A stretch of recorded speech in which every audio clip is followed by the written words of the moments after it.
بسم الله الرحمن الرحیم. با سلام خدمت تمامی شما بینندگان عزیز از هر جای دنیا که ما را تماشا میکنید. امیدوارم که خوب و خوش و سلامت و سر حال باشید. دوستان، امروز با یک درس جدید در خدمت شما عزیزان هستم. در درس قبل همه با هم consonant sounds و یا همون حروف بی صدا در زبان انگلیسی را یاد گرفتیم.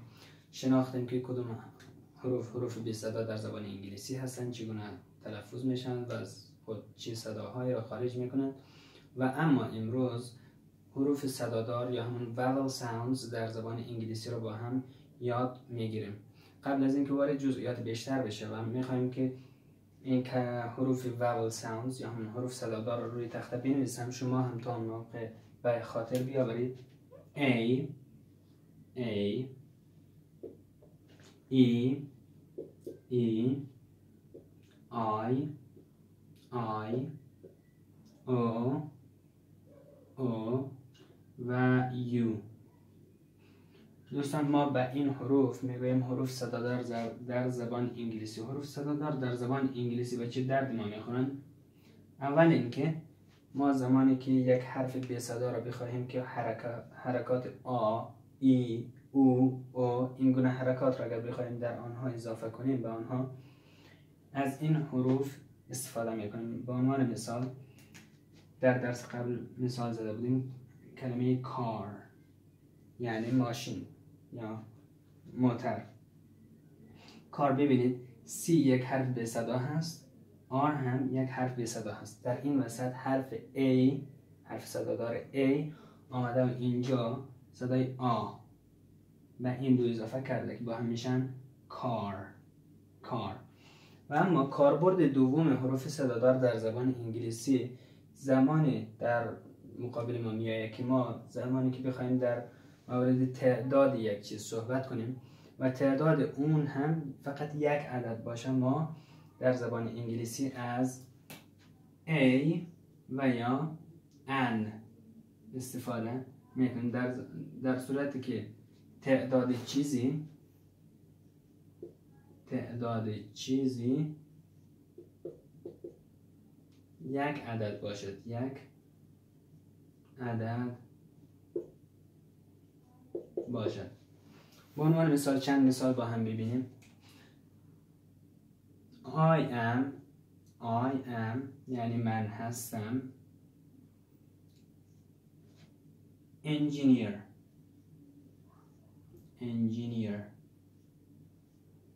یعنی یک مهندس، یک انجینیر.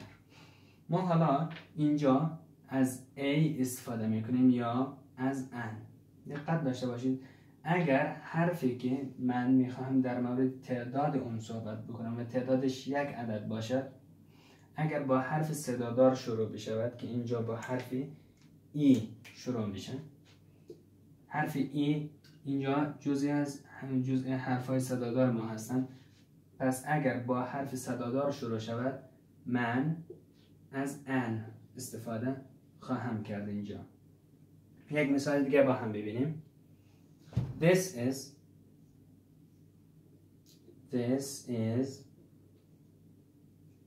اینجا دوباره یک جای خالی میگذارم. Orange یعنی این یک پرتقال هست. اینجا من میبینم حرفی کلمه‌ای که میخوام در مورد تعداد اون صحبت بکنم یعنی پرتقال با چه حرفی شروع میشود؟ و حرف O. میبینم حرف O آیا حرف صدادار هست یا بی صدا؟ اگر حرف صدادار باشد من از چی استفاده میکردم؟ An. This is an orange. این یک پرتقال هست. و اما اگر شروع نشود، با این مثال دقت کنید. I want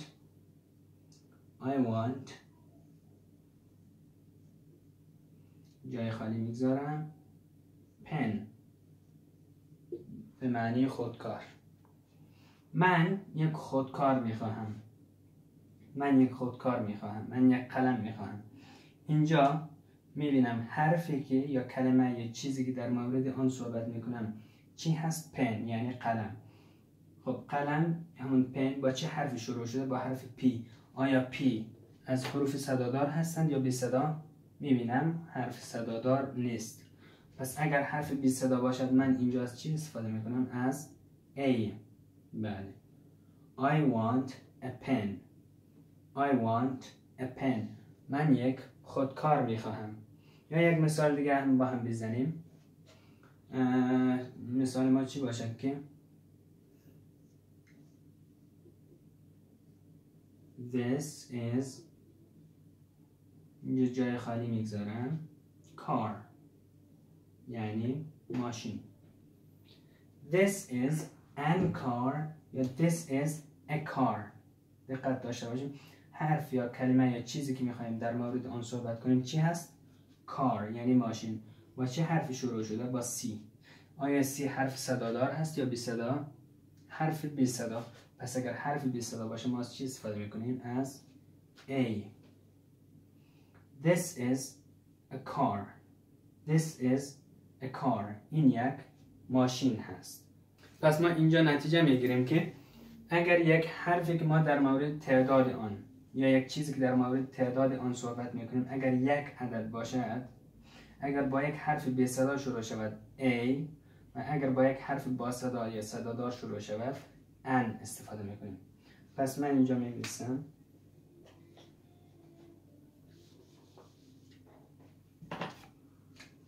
این A و N اینجا باشد.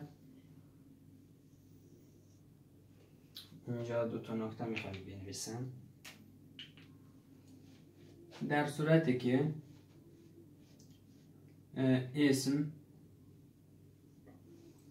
با حرف صدادار شروع شود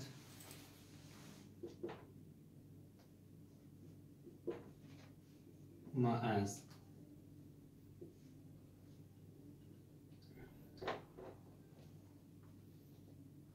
ان استفاده میکنیم و اگر که اسم با حرف بی صدا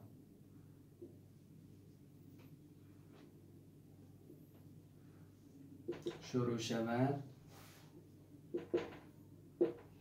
ما از چی استفاده میکنیم؟ از A. این نتیجه گیری ما. بله دوستان، درس امروز ما به پایان رسید. امیدوارم که درس برای شما عزیزان مفید واقع شده باشد و اگر شما هم میخواهید که زبان انگلیسی را از صفر یاد بگیرید لایک ویدیو و سابسکرایب کانال ما را فراموش نکنید. تا ویدیوی بعدی همه شما عزیزان رو به خداوند پاک و یکتا میسپارم. خدا نگهدار همه شما عزیزان.